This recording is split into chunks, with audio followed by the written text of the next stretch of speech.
Bonsoir et bienvenue à tous. Dans l'actualité de ce jeudi, le gouvernement lâche du lest en faveur des retraités modestes. 300 000 d'entre eux échapperont à la hausse de la CSG. Tous les détails dans un instant. 5 grandes gares françaises menacées de paralysie en cas de panne électrique, comme la gare Montparnasse en juillet dernier. Elles ne sont pas équipées d'un système de secours. Des substances animales cachées dans les yaourts, les bonbons et même dans certains fruits et légumes. Ce n'est pas illégal, ce n'est pas non plus dangereux, mais les industriels ne font vraiment rien pour clarifier les étiquettes. Dans ce journal également, nous nous pencherons sur une maladie qui frappe durement le monde du travail, la réunionite, 30 jours par an en moyenne, assis dans une salle entouré de collègues pas toujours très concentrés. Enfin, un incroyable reportage sur une ferme sous-marine. Des scientifiques ont réussi à faire pousser des salades, des fraises, des aromates grâce à l'oxygène produit par les végétaux.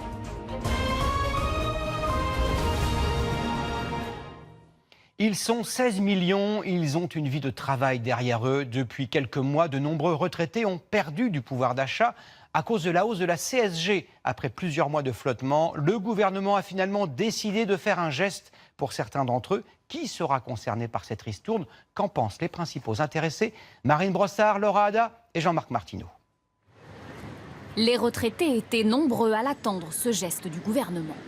Je trouve qu'on pourrait trouver de l'argent un peu ailleurs que sur des vieux qui ont travaillé toute leur vie. On n'est pas fatigué de donner, c'est ça. C'est vrai qu'on est quand même très impacté par les hausses de ce gouvernement. Et pour beaucoup, le compte n'y est pas. Même les petites retraites, c'est-à-dire inférieures à 1 400 €, paf, on trouve le moyen de nous piquer 20 € de CSG. C'est pas normal. 1 400 €, vous savez, c'est pas grand-chose, hein. La hausse de la CSG, c'est la difficulté pour ces retraités aux revenus modestes.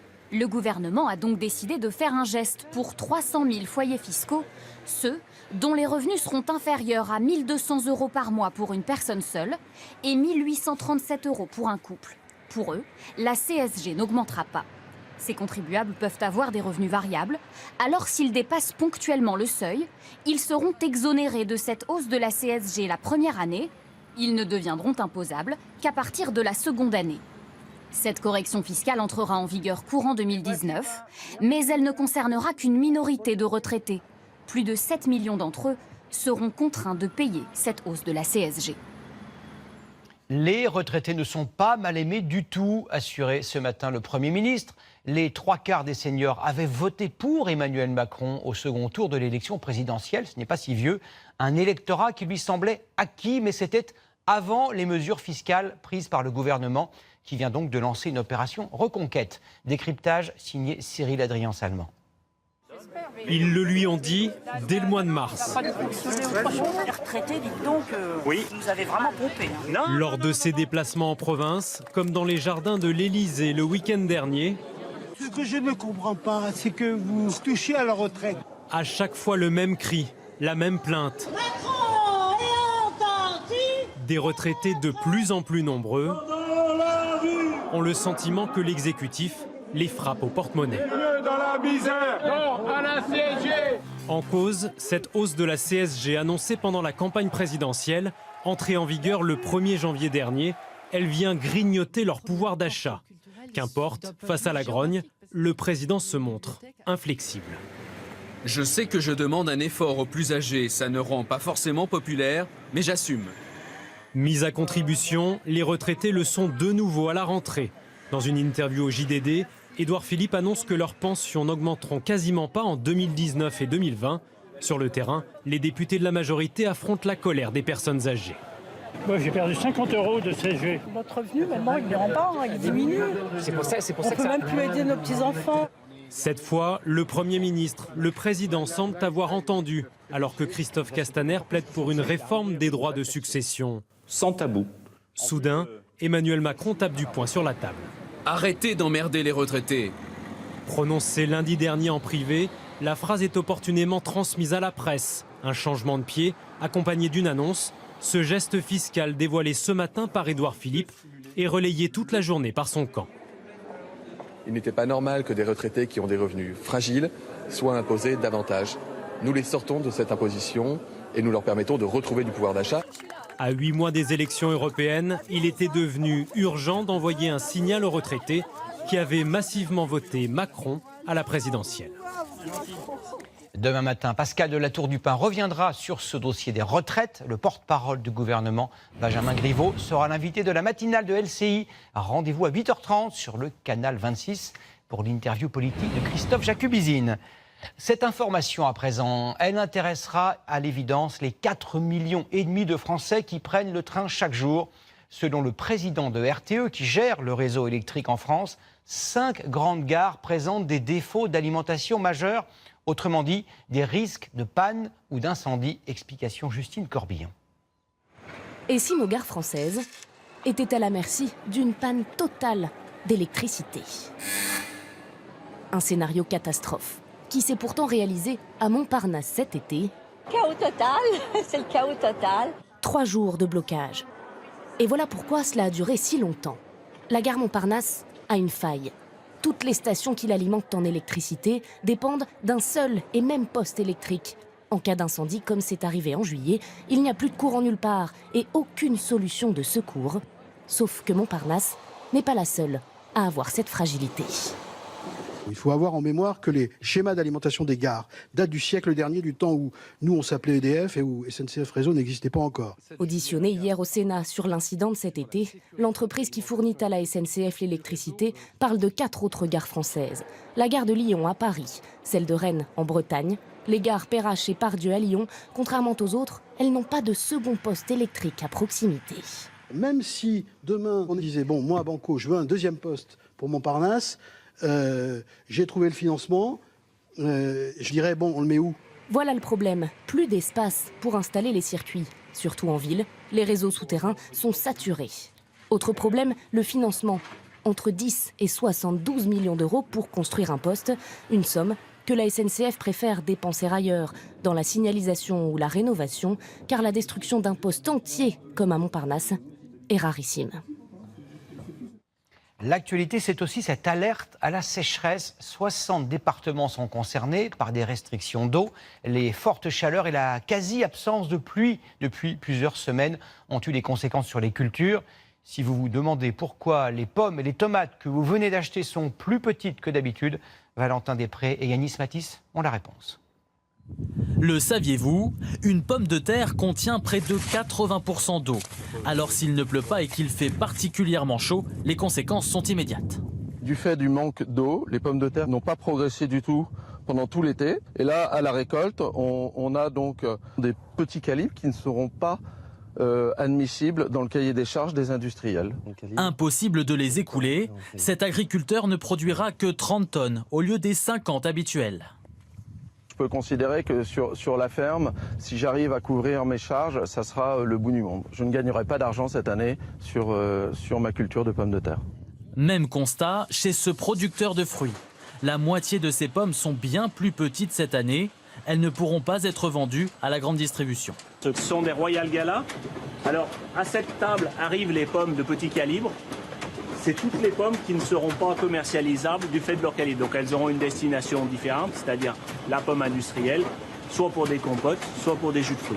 Une bien mauvaise opération car ces pommes hors calibre ne valent plus que 15 centimes d'euros le kilo, contre 1,50 € pour des pommes de dégustation. Une perte sèche de 20% sur son chiffre d'affaires. Ah bah clairement c'est un gros souci qui s'ajoute aux autres soucis puisque ça renchérit le coût de la cueillette, ça renchérit l'ensemble des coûts.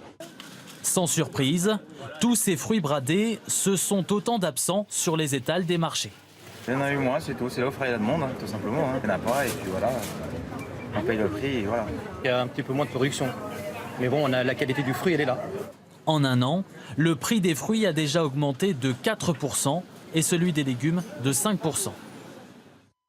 Vous saviez déjà depuis plusieurs années que certains bonbons contiennent de la gélatine d'origine animale. Plus surprenant, d'autres aliments, des yaourts et même des légumes en boîte contiennent eux aussi des adjuvants cachés. Ils n'apparaissent pas de manière claire sur les étiquettes. Axel Cariou et Frédéric Mignard ont enquêté. Vous l'ignorez sans doute, mais lorsque vous dégustez ce yaourt à 0%, vous avalez aussi un peu d'os et de cartilage de bœuf. C'est un yaourt, on pense trouver des produits laitiers. C'est très étonnant. Ça me dégoûte un petit peu. Quand vous buvez ce soda ou savourez cette glace à la fraise, vous ingérez des résidus de cet insecte, la cochenille. Les enfants mangent des insectes sans le savoir, donc c'est quand même un peu horrifiant d'ailleurs. Mais nous, Français, on n'a pas ces habitudes-là, donc bon. Pommes Fuji lustrées à la cire d'insectes, vin clarifié à la colle d'esturgeon, bonbons à la gélatine de porc, ces additifs en quantité infime sont parfaitement autorisés et ne présentent aucun risque sanitaire. Mais pour les industriels, ils sont loin d'être vendeurs.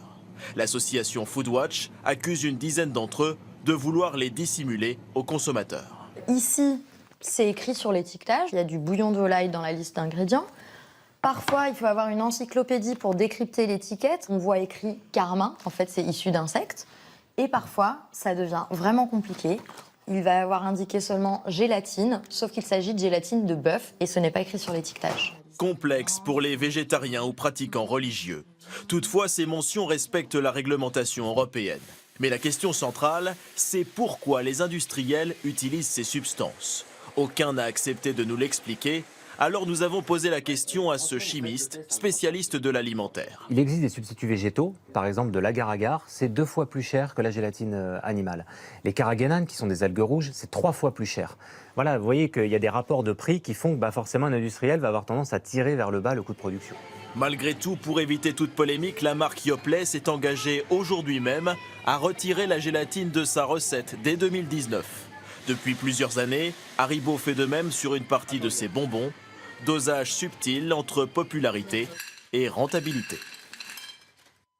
Ils sont 27, ils sont assez fatigués. Ils ont passé de nombreuses heures ensemble, mais n'ont pas réussi à se mettre d'accord sur une politique migratoire commune. Les chefs d'État et de gouvernement européens sont réunis depuis hier à Salzbourg, en Autriche. Cet après-midi, Emmanuel Macron a appelé ses homologues à dépasser les conflits et les barrières. Depuis le début de cette année 2018, 36 000 réfugiés sont arrivés sur les côtes espagnoles en passant par le Maroc, un pays de transit dans lequel ils vivent dans des conditions déplorables. Regardez ce reportage à Tanger de François-Xavier Ménage et Sharif Souari. C'est une arrestation de masse. 150 migrants environ, forcés à monter dans des bus, direction les portes du désert marocain ou d'autres localités éloignées. Dans ce quartier de Tanger, où les migrants sont regroupés, les rues sont désertes. Saïb a fui la Gambie, il vit dans ce garage. 15 mètres carrés, à l'intérieur ils sont 20. Tous disent craindre les descentes de police et leurs méthodes parfois contestables. Ils nous ont déjà attaqués ici même, ils ont pris nos téléphones portables, ils ont pris notre argent. On a dû s'échapper dans les alentours, à l'extérieur de la ville. La plupart ont dû dormir dans la forêt. La forêt, justement, elle surplombe Tanger et recense de plus en plus de migrants. Ce groupe de Maliens vit ici depuis 2 mois et demi maintenant. Si c'est ici que je dors. Malgré la répression, franchir la Méditerranée, c'est toujours l'unique objectif de ce jeune homme qui cherche 3 000 € pour la traversée. J'aime partir en Allemagne ou en France pour travailler. Je ne viens pas de partir pour faire une autre chose, non, pas pour travailler seulement. Du côté des autorités marocaines, même si officiellement on ne veut plus jouer, je cite, aux gendarmes sur les questions migratoires, eh bien, dans les faits, et depuis le début de l'année, ce sont plus de 50 000 migrants qui tentaient de gagner l'Europe qui ont été arrêtés par les autorités. Le Maroc dénonce un vaste réseau de passeurs, une mafia installée dans tout le pays. Conséquence, depuis cet été, patrouilles, surveillance, rafles se multiplient, loin des caméras, malgré nos demandes. Dans ce climat, certains migrants parviennent à trouver refuge chez l'habitant. Dans cet immeuble nous attend un adolescent de 17 ans. Il s'appelle Samuel, il est camerounais. Lui aussi a peur de la police, il n'a pas mis le nez dehors depuis 3 semaines. Ils sont venus 2 ou 3 fois ici, dans la maison, et puis on est obligé de se cacher. Et on prie seulement que qu'ils ne reviennent plus, parce que on ne peut pas dormir la tête posée, parce qu'on sait qu'à tout moment ils peuvent arriver. 3 ans déjà que Samuel a quitté le Cameroun en quête d'un Eldorado. Mais vu la peur qui s'enracine, son père l'implore désormais de rentrer à la maison. Retour en France, au chapitre économique, cette information qui va ravir ceux d'entre vous qui comptent acheter un logement dans les prochains mois. Les taux d'intérêt continuent de baisser. On croyait qu'ils avaient atteint un niveau plancher. Ce n'est pas le cas. Bonsoir Jérôme Garraud. C'est vous qui allez répondre à notre question du jour. Est-ce que c'est le bon moment pour acheter ? C'est vrai que c'est tentant. Les taux pour les crédits immobiliers n'ont jamais été aussi bas. Regardez, 1,45% en moyenne. Alors prenez un couple qui habite à Lorient par exemple et qui veut acheter une maison à 170 000 €. Il va faire un emprunt sur 20 ans et grâce à ce taux à 1,45%, va devoir payer 816 € par mois. S'il avait fait la même démarche il y a 10 ans, lorsque les taux étaient 3 fois plus élevés, pour la même maison, il aurait payé beaucoup plus cher, 1155 € par mois. C'est assez impressionnant. Les signaux sont plutôt au vert et ça devrait durer au moins jusqu'à l'été prochain. Donc si j'ai bien compris, on a encore un petit peu de temps pour aller prendre rendez-vous chez le notaire et acheter. Alors là, il faut être un petit peu prudent. Il faut faire attention aux endroits où on veut acheter. Il y a certaines villes en France qui attirent beaucoup de nouveaux habitants, des villes comme Paris, comme Bordeaux, comme Nantes. Vous pouvez attendre un petit peu si vous voulez, Gilles, mais sachez que dans certaines villes comme celle-ci, les prix continuent d'augmenter. Merci beaucoup Jérôme pour ces éclaircissements. Toujours au chapitre économique, ce chiffre qui va peut-être vous surprendre. 70% des start-up créées en France finiront tôt ou tard par mettre la clé sous la porte. Les jeunes entrepreneurs doivent remplir de nombreuses tâches administratives, embaucher de nouveaux salariés, gérer les imprévus. Comment surmonter ces obstacles ? Reportage dans le nord de la France, Sébastien Ambert et Soufiane Yassine. C'était en 2014. À l'époque, Gyroptique est la vedette des startups lilloises grâce à l'invention d'une caméra à 360 degrés. Et pourtant, 10 ans après, en mars dernier, Gyroptique dépose le bilan. On n'a pas été capable de vendre, en tout cas on a pris 10% de part de marché dans un marché qui était trop petit, qui ne nous permettait pas de maintenir la boîte en vie. Et donc on a tiré les conclusions, on est obligé de clôturer l'aventure en mars dernier. Et pourtant, Gyroptique avait fait une levée de fonds de 14 millions d'euros, partie en fumée. Contrairement aux apparences, beaucoup de start-up en France appuient rapidement sur le bouton stop. Oubliez donc le jeune créateur en tongs qui joue au baby-foot et qui deviendra millionnaire en quelques mois. La réalité est tout autre. Tom a créé une start-up il y a déjà 9 ans. Il a inventé un logiciel de réalité augmentée pour le commerce. Et il constate un changement de mentalité venu des États-Unis. Avant, ils cherchaient uniquement l'investissement. Vous pouviez aller lever 10, 15, 20, 100 millions de dollars vulgairement sur un PowerPoint et quelques slides sans avoir de modèle de revenus ni de clients. Aujourd'hui, c'est fini en Silicon Valley. À Lille, Euratechnologies est un incubateur de start-up, c'est-à-dire un endroit qui héberge les créateurs et qui les fait grandir. Raouti en est le directeur général, il se veut réaliste. Il y avait une forme de fantasme autour de la start-up où on pouvait à peu près tout essayer et tout réussir. Puis on se rend compte avec le temps que ça reste des entreprises comme les autres qui sont aussi soumises à un certain nombre de contraintes, qu'elles soient sociales, économiques, financières. Mais à un moment donné, il faut aussi ramener les gens à la raison et à la réalité sur ça va être difficile. Adrien et Vincent ont créé une start-up il y a quelques années. Aujourd'hui, ils dirigent une société de distribution de repas dans les entreprises. Et ils aimeraient que l'on parle beaucoup plus des échecs que des success stories. Il y a cette notion de faites pas ce que j'ai fait là parce que je me suis trompé. Et effectivement, c'est vachement important de témoigner de ces trucs-là et aussi de mettre ça dans la tête des entrepreneurs dès le départ. C'est-à-dire que c'est une course, c'est une bagarre, on parle souvent nous, de sprintathon, c'est-à-dire que c'est très long et en même temps il faut aller très vite. Donc c'est vraiment pas un long fleuve tranquille et il faut mettre ça dans la tête de tout le monde dès le départ. Il n'existe pas vraiment de chiffres précis sur la question, mais les professionnels estiment que 3 startups sur 10 réussiront à survivre. Puisqu'on parle d'entreprise, c'est une habitude, certains diront un rituel inhérent à la vie de bureau. Les réunions qui se cachent parfois traîtreusement sous d'autres appellations, briefing, présentation, point étape, bref, la réunionnite. En moyenne, les salariés français passent 4h30 par semaine en réunion. Autre chiffre instructif, la moitié d'entre eux en profitent pour surfer sur Internet ou envoyer des SMS. Alors, passe-t-on trop de temps en réunion? Peut-on les rendre moins soporifiques? Réponse Marie Croxel et Stéphane de Perrois. On serait si bien ailleurs, tellement plus efficace, tellement plus utile, dispenser pour une fois du rituel de la réunion. Ça peut malheureusement être des fois pas très productif. On est beaucoup conviés à des réunions sur lesquelles on ne sait pas ce qu'on y fout. C'est très chronophage en fait.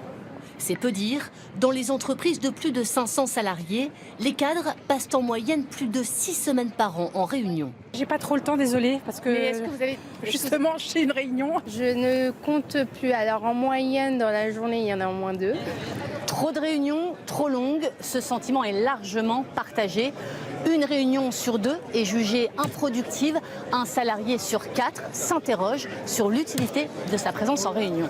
Patrick, tu tombes bien. Reconquérir du temps, c'est précisément l'objectif que s'est fixé la direction de GRDF à Clermont-Ferrand. On s'est dit, allez, 1 heure, debout, pour ceux qui veulent bien être debout. On essaie de faire ça dynamique.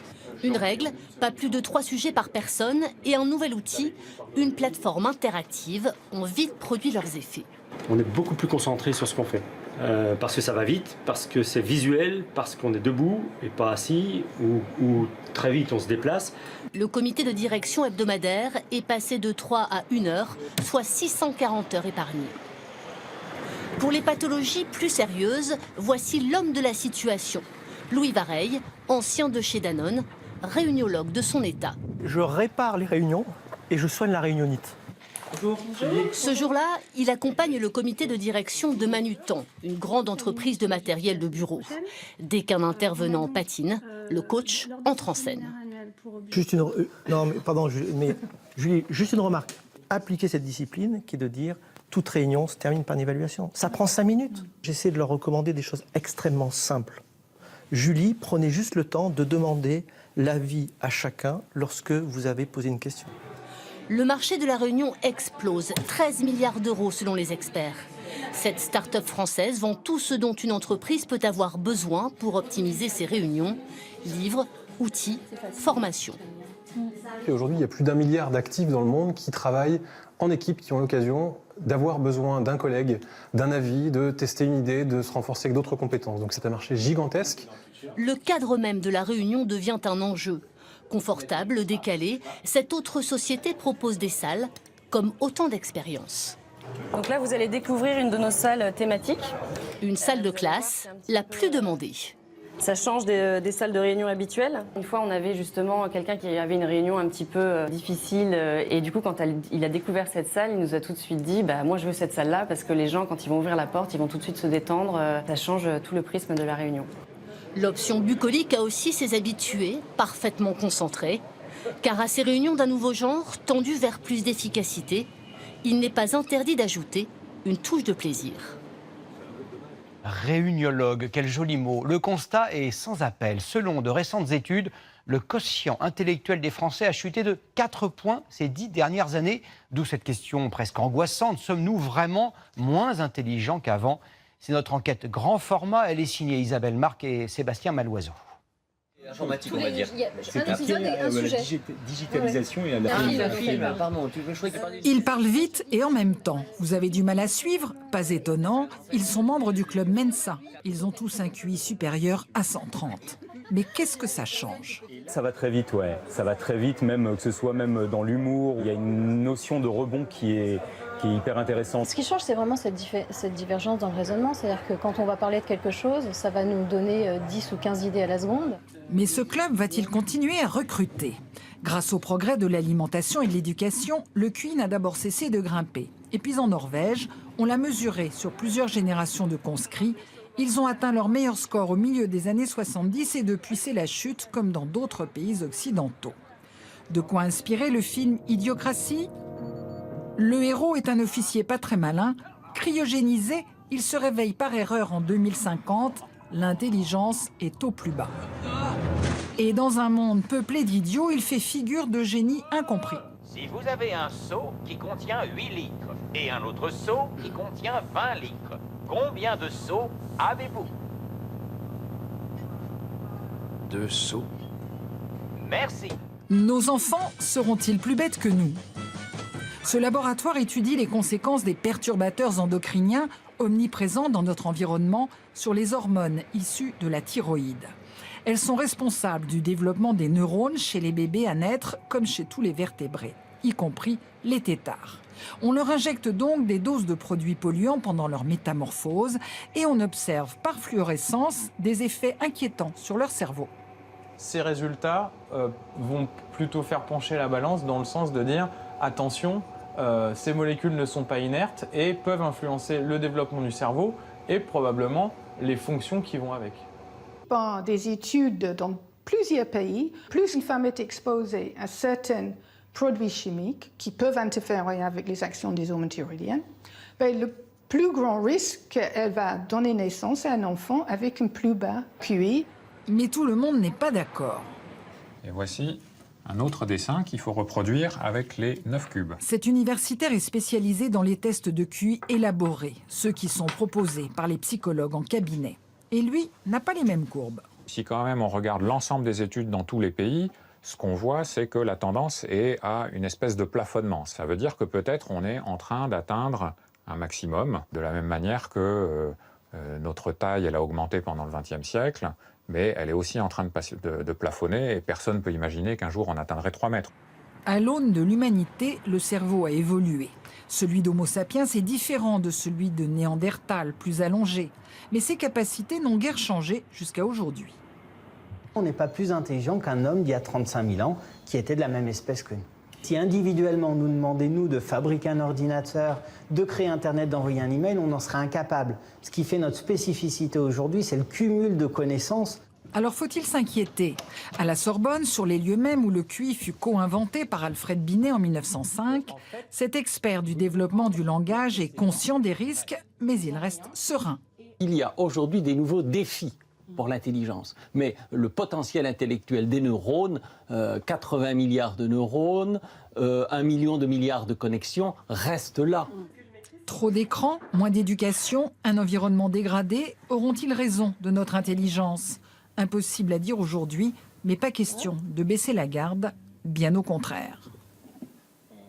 Cette histoire à présent qui est une preuve d'intelligence mais surtout d'humanité. Elle se déroule aux États-Unis, à Cincinnati, dans l'Ohio. Un garçonnet de 2 ans prénommé Brody mène un terrible combat contre la maladie. Regardez ce que ses voisins ont imaginé pour lui. Récit de nos correspondants Catherine Gentil de Cancode et Félix Huel. C'est un immense mouvement de solidarité qui a permis de faire venir le Père Noël très en avance pour un petit garçon qui ne peut pas attendre le 25 décembre.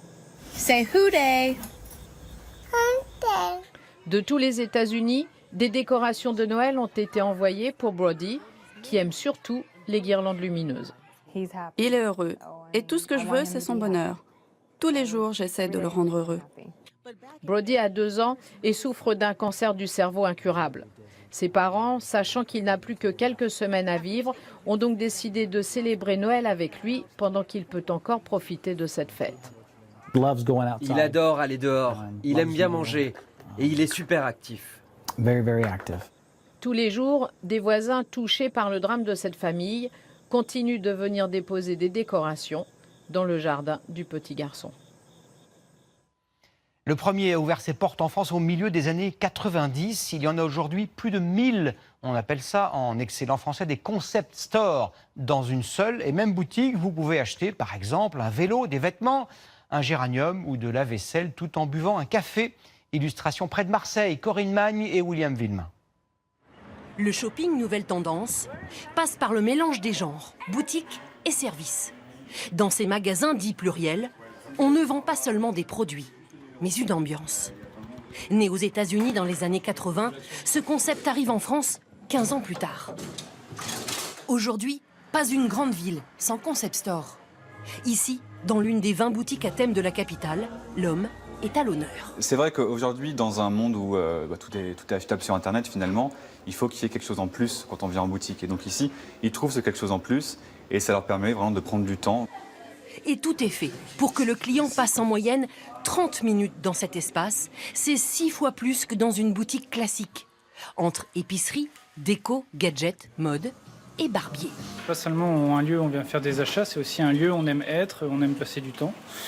Voilà, c'est pour ça qu'on y vient. Espace de rencontre, voire lieu de travail.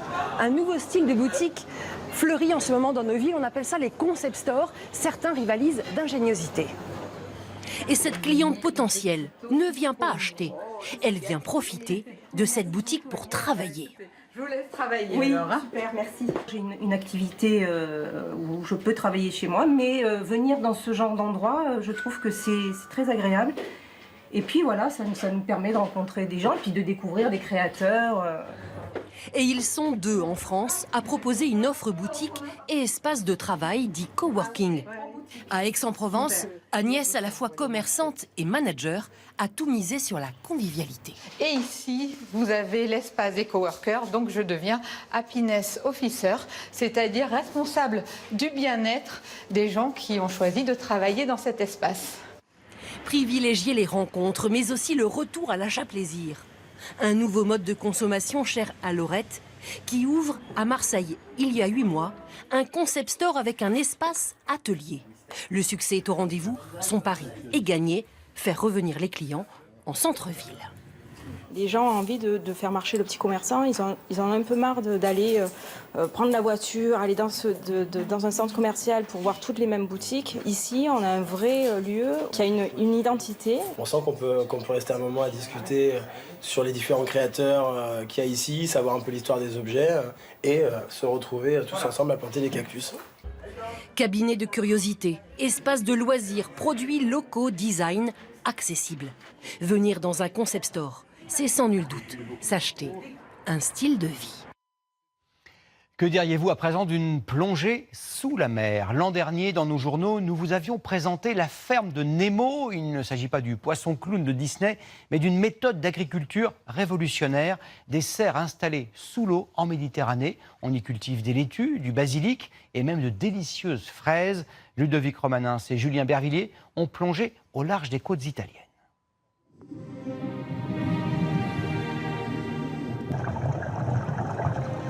Il suffit de 10 minutes de plongée pour approcher ces dômes en plexiglas ancrés dans le sable. Il y a 1 an, les premières plantes commençaient à pousser ici à quelques mètres de profondeur. Aujourd'hui, dans cette ferme sous-marine, les chercheurs cultivent des fruits et des légumes en grande quantité. Quand on arrive à cette ferme de Nemo, on s'aperçoit que finalement, chaque bulle a un végétal. Il y a d'un côté les tomates, il y a de l'autre côté le basilic.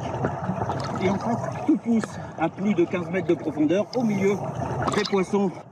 Pour entrer dans ces dômes, il faut passer en dessous. Et la surprise, l'air est respirable. Salade, plants de tomates, fraisiers ou basilic, une centaine de plantes différentes fabriquent de l'oxygène. Les racines sont plongées dans des récipients remplis d'algues séchées riches en nutriments. L'avantage, c'est que tout pousse ici 4 fois plus vite que sur Terre. Les plantes, récoltées, sont placées dans des sacs étanches. On est vraiment content cette année en termes de quantité et de variété de plantes. C'est de loin la meilleure année depuis 5 ans. Ces plantes ne sont pas vendues dans le commerce. Elles sont analysées en laboratoire. Ici, les chercheurs étudient leur qualité nutritive. Pour l'instant, elles sont identiques à celles des plantes cultivées sur Terre. Ce qui nous a surpris, c'est la quantité de variétés qui poussent sous l'eau. Les propriétés de ces plantes sont les mêmes que sur Terre. C'est peut-être l'avenir, mais en tout cas, la limite principale de ce projet, c'est le coût d'une telle production. Un coût aujourd'hui prohibitif. Chaque biosphère vaut en effet 10 000 €. Leurs concepteurs rêvent d'un développement à plus grande échelle. S'il y avait des ingénieurs agronomes et des scientifiques mobilisés en permanence pour surveiller et développer notre concept, je pense sincèrement qu'en 1 an, nous pourrions atteindre notre objectif. En 2050, les ressources de la planète devront nourrir 9 milliards d'humains. L'océan pourrait devenir un immense champ de culture. Je vous retrouve dans un instant pour votre mag et pour la météo de Tatiana Silva. Nous irons à la rencontre d'une jeune fille qui a des étoiles plein les yeux. À seulement 14 ans, Camille rêve de devenir astronaute et elle met tout en œuvre pour y parvenir. A tout de suite. Retrouvez toute l'info sur LCI, canal 26.